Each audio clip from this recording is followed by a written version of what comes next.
అందరికీ నమస్కారం. నా పేరు బాలమణి. మా ఆయన పేరు ఆర్మీ అంజనేయులు. అతను జమ్మూ కాశ్మీర్ అక్కడ డ్యూటీ చేస్తాడు. నేను ఇక్కడ ఇల్లు కోసం 25 ఈ ఇల్లు గురించి ఇల్లు ఒప్పందం పెట్టుకున్నాము. మే 2025లో 25 lakhsకు ఒప్పంద పత్రం రాసుకున్నాము. ఒప్పంద పత్రం ప్రకారం అమౌంట్ మొత్తం ఇచ్చాము. మధ్యలో బంద్ చేసి వెళ్ళిపోయిండు. పని చేసి వెళ్ళిపోయిండు. మాకు అన్యాయం జరిగింది. అన్యాయం జరిగితే సంఘం పెద్ద మనుషుల దగ్గరికి వెళ్ళాము. అక్కడ నాకు న్యాయం జరగలేదు. పోలీస్ స్టేషన్కి వెళ్ళాము. అక్కడ నాకు న్యాయం జరగలేదు. కన్జ్యూమర్ కోర్టుకి వెళ్ళాము. వాళ్ళ దగ్గర ఆశ్రయించాము. వాళ్ళు న్యాయం చేస్తా అన్నారు. అయితే ఇప్పుడు అంటే అగ్రిమెంట్ ఎన్ని లక్షలకు అగ్రిమెంట్ చేసుకున్నారు? 24 lakhs. 24 lakhs. అంటే ఇల్లు ఎన్ని రోజులలో కట్టిస్తాను? 6 months కట్టిస్తున్నారు. 6 నెలల కట్టించింది? 6 నెలల లేదు, కట్టియలేదు. 6 నెలల మీకు ఇల్లు కట్టియలేదు. మధ్యలో అమౌంట్ తీసుకుంటే ఇంకా జంప్ అయిపోయింది. ఏం కట్టలేదు. అయితే ఎన్ని నెలలు కట్టిస్తాడు? 6 months కట్టిస్తాడు. కట్టించలేదు. దాని తర్వాత మీరు అంటే మళ్ళీ మీరు అతను ఆశ్రయించిండ్రా? అతను ఆశ్రయించిండు. మేము చేసుకోపో అన్నాడు. ఇంకా సంఘం పెద్ద మనుషులతో వెళ్ళినాము. ఇట్లా మేస్త్రి సంఘం పెద్ద మనుషులు ఉంటే వాళ్ళ దగ్గరికి వెళ్ళాము. వెళ్తే అక్కడ వాళ్ళు ఎక్స్ట్రా అమౌంట్ ఇవ్వమని చెప్పారు. నాకు అక్కడ న్యాయం జరగలేదు. ఇంకా మా ఆయన అక్కడ డ్యూటీలో ఉంటాడు కాబట్టి నేనే చేసుకున్నా. ఇంకా ఎస్ఐ దగ్గరికి వెళ్ళాను. కన్స్యూమర్ రైట్ కమిషన్ నేను చివరిగా నాకు ఎక్కడ న్యాయం జరగకపోతే నేను కన్స్యూమర్ రైట్స్ దగ్గరికి వెళ్ళి న్యాయం చేయమని కోరాను. వాళ్ళు చేస్తా అన్నారు. సిమెంట్ సంచులు తీసుకెళ్ళాడు. ప్లంబర్ సామాన్ తీసుకెళ్ళిండు. ఎలక్ట్రికల్ సామాన్ తీసుకెళ్ళిండు. ఇంటికి తగినంత ఉన్న సామాన్ మొత్తం తీసుకెళ్ళిండు. కనీసం 7 lakhs ఉండొచ్చు అమౌంట్ మొత్తము. అంటే తీసుకుపోయేటప్పుడు మీరేమనలేదా? అన్నాను. అంటే మళ్ళీ తెచ్చిస్తలేండి మేడం చెప్పి తీసుకెళ్ళాడు. వేరే ఇంటికి తీసుకెళ్తాం మేడం, మళ్ళీ ఇంటికి వచ్చిన తర్వాత మీకే పని చేసేది, మళ్ళీ అప్పుడు తెస్తలేండి, సిమెంట్ గట్టిపోతుంది, సామాన్ వేస్ట్ అవుతుంది అని అట్లా చెప్పి తీసుకెళ్ళిండు. తీసుకుపోయిన తర్వాత మళ్ళీ రాలేదు. వచ్చి మీకు పని కంప్లీట్ చేయలేదు. తర్వాత ఇంకా పని చేయడానికి బంద్ చేసిండు. Consumer right commission Telangana state chairman B Balaraj. మాకు ఒక బాధితురాలు మమ్మల్ని సంప్రదించారు. తను వారి యొక్క భర్త ఆర్మీ ఉద్యోగస్తుడు ఆంజనేయులు. ఎవరైతే నన్ను సంప్రదించారో ఆమె వారి యొక్క భార్య బాలమణి. వీళ్ళిద్దరు ఒప్పందం ప్రకారంగా 6/5/2025లో ఇద్దరు ఒప్పందం చేసుకొని గృహ నిర్మాణం కోసం ఒప్పంద పత్రం నిర్మించుకున్నారు. దీనిలో మేస్త్రి కాంట్రాక్టర్ బిల్డర్ అని 3 పేర్లు చెప్పి వీళ్ళతో ఒప్పందం చేసుకొని 6 నెలల లోపలనే మీకు ఇల్లు మొత్తం కంప్లీట్ చేస్తా, ఇల్లు గృహప్రవేశం చేయించిపోతా 24 లక్షల్లో కంప్లీట్ చేస్తా అని చెప్పి వీళ్ళకు చెప్పడం జరిగింది. అగ్రిమెంట్ చేయడం కూడా జరిగింది. దాంట్లో ఎలాంటి మెటీరియల్ వాడాలి అది కూడా ఒప్పంద ప్రకారంగా రాసి తీసుకున్నారు. మరి ఇంకో డబ్బులు ఏ విధంగా ముట్టినాయి అది కూడా ఒప్పంద ప్రకారంగా బాండ్ పేపర్ మీద 24 lakhs మొత్తం కంప్లీట్ తీసుకున్న తర్వాత డబ్బులు ఆయన మొత్తం ముట్టిన తర్వాత ఈ యొక్క నిర్మాణాన్ని మధ్యలో ఆపేశాడు. ఇప్పుడు వాళ్ళు చెప్పిన ప్రకారంగా వాళ్ళు ఆపేశారు.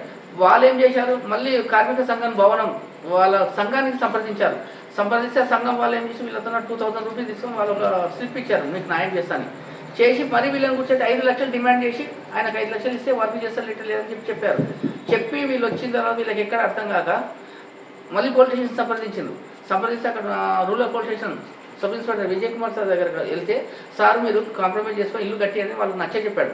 వాళ్ళు సరే అనేది సార్ దగ్గర కూడా ఒప్పుకొని వచ్చి మళ్ళీ ఈమెకు వచ్చి బెదిరించి మీకు కట్టం ఇష్టం వచ్చి అక్కడ ఎక్కడైనా కంప్లైంట్ చేసుకో, కోర్టు చేసుకో, మీరు ఏమన్నా చేసుకోండి అని చెప్తే ఈ ఎవరైతే బాధితురాలు ఉన్నారో వాళ్ళు కన్జ్యూమర్ కోర్టును సంప్రదించారు. ఈరోజు డేట్లో అంటే ఇండివిజువల్ ఈ డేట్లో పోలీస్ స్టేషన్ దగ్గరికి వెళ్ళి సార్ని కూడా సంప్రదించడం జరిగింది. కన్జ్యూమర్ ఫోరం కేసు పుట్టడం చేయడం జరుగుతుంది. ఎవరికైతే అన్యాయం జరిగిందో వాళ్ళకి న్యాయం జరపడానికే ఈ కన్జ్యూమర్ ఫోరం ముందుకు వచ్చి వారికి న్యాయం చేస్తాం. ఈ రవి అనే వ్యక్తి ఇలా 10 సంవత్సరాలని ఒక ఫేక్ సర్టిఫికేట్ లేకుండా, కాంట్రాక్ట్ సర్టిఫికేట్ లేకుండా, బిల్డర్ సర్టిఫికేట్ లేకుండా, ఇలాంటివి ఏం లేకుండానే వర్క్ చేసుకొని మామూలుగా ఎలాంటి బాధితులైనా ఎవరైనా మేస్త్రి సంఘాలు కానీ ఇవి కానీ మధ్యంతరంగా కుటుంబాల మీద ఇల్లు కట్టుకొని మధ్యంతరంగా వదిలేసిపోతే ఇల్లు కట్టే వాళ్ళ పరిస్థితి ఏంటి? దీనిపైన ఎవరు అడగడానికి హక్కు లేదు, తెలియదు అని ఇలా మోసం చేసుకోకపోతే ఇలాంటి బాధ్యతలు చేసుకొని సొంత డబ్బులు నిర్మించుకోలేని పరిస్థితిలో వాళ్ళు ఏమవుతారు, మోసాల కింద పాల్పడుతూ వినియోగదారులు. కావున దయచేసి వినియోగదారులకు అందరికీ ఒక సూచన ఏంటంటే, మీరు ఎప్పుడే కానీ ఏదే కానీ రాతపూర్వకంగా తీసుకొని ప్రతిదీ ఇండివిజువల్ డాక్యుమెంట్స్ పెట్టుకొని వాళ్ళు ఎప్పుడైతే అన్యాయం చేస్తారో లీగల్ చట్ట ప్రకారంగా చట్ట ప్రకారంగా మీరు సంప్రదించుకుంటే మీకు న్యాయం జరుగుతుంది. ఈ విషయంపై జిల్లా కలెక్టర్ కానీ తర్వాత జిల్లా అధికారులు కానీ క్లియర్ చేసిందండి. జిల్లా లేబర్ కమిషన్ దగ్గరికి ఆల్రెడీ వీళ్ళు పోయొచ్చారు. అక్కడ కూడా వాళ్ళు న్యాయం చేయమని చెప్పారంట వీళ్ళకు. జిల్లా కలెక్టర్ గారి దగ్గరికి అయితే వెళ్ళలేదు. ఎస్పీ మేడంకి మాత్రం ఒక పిటిషన్ బాలమణి గారు పంపించడం జరిగింది. ఈరోజు ఎస్పీ మేడం నుంచి వచ్చిన పిటిషన్ ప్రకారంగానే రూరల్ పిఎస్కి వెళ్ళడం జరిగింది. ఏమన్నారు రూరల్ పిఎస్ వాళ్ళు ఏమన్నారు? రూరల్ పిఎస్ దగ్గర సార్ వచ్చేసి వాళ్ళకి న్యాయం చేయండి, వాళ్ళకి న్యాయం చేయండి, మంచి పద్ధతి కాదు, లేకపోతే మీ మీద కేసు బుక్ చేయడం జరుగుతుంది, వాళ్ళకైతే న్యాయం చేయండి అని చెప్పి వాళ్ళకి చెప్పారు.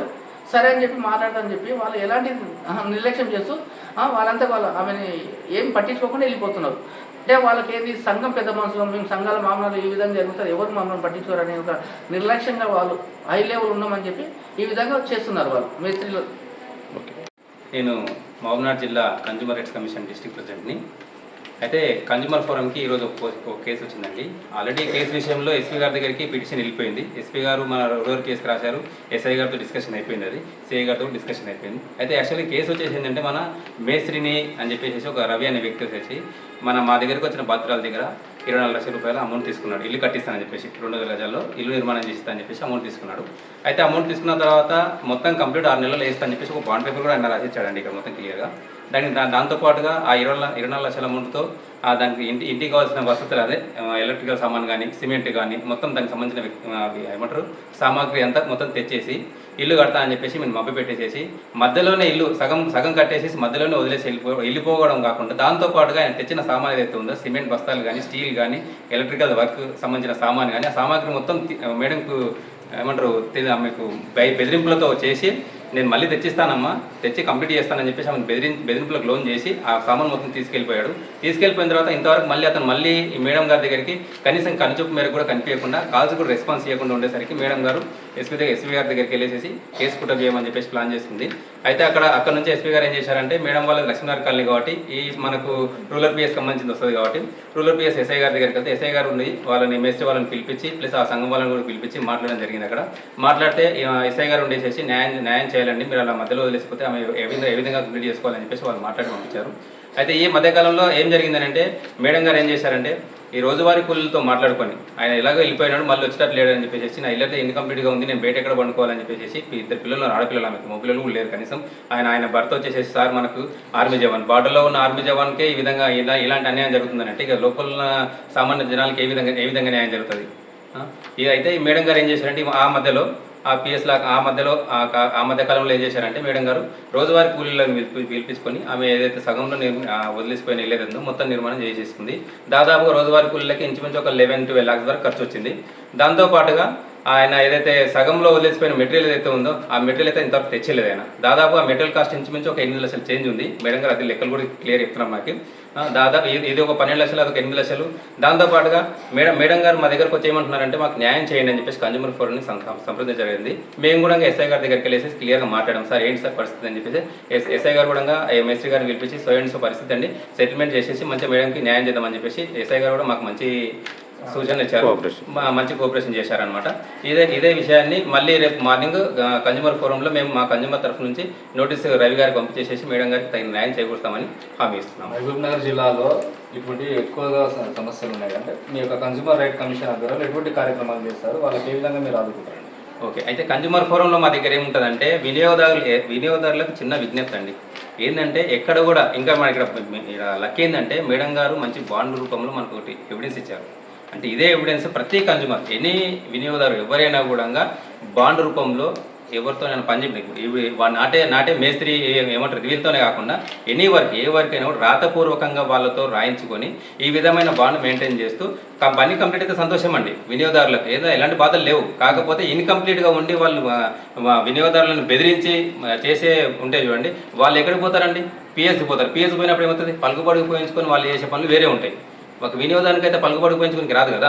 సరే మళ్ళీ వినియోగదారు పలుకుబడి ఉపయోగించుకుని అది వేరు ఉంటుంది రూటు, ఆ రూట్ వేరు. మళ్ళీ ఆ రూట్లో మళ్ళీ వాళ్ళు సంపాదించుకోవచ్చు, రిటర్న్ తీసుకోవచ్చు, అది వేరు. కానీ వినియోగదారుడు ఆ రూట్ లేనప్పుడు వాళ్ళు బెదిరించి తీసుకుపోయిన తర్వాత వినియోగదారుడు ఏ విధంగా తీసుకోవాలి? నష్టపోయినట్టే కదా. అయితే నేను వినియోగదారునికి ఇచ్చే సూచన ఏంటంటే నా తరఫు నుంచి ఉమ్మడి జిల్లా మొత్తానికి వినియోగదారుడు ఖచ్చితంగా రాతపూర్వకంగా ఏ పనినైనా పర్లేదు ఒప్పందపూర్వకంగా రాసుకునేటప్పుడు క్లియర్గా రాసుకోండి. అమౌంట్ ఎంత ఇస్తున్నారు, ఎంత ఒప్పుకున్నారు, ఏ డేట్ వరకు కంప్లీట్ చేస్తున్నారు అనేది ఒక ఒప్పంద పత్రం అనేది క్లియర్గా రాసుకోవాలని మా యొక్క విన్నపం అండి.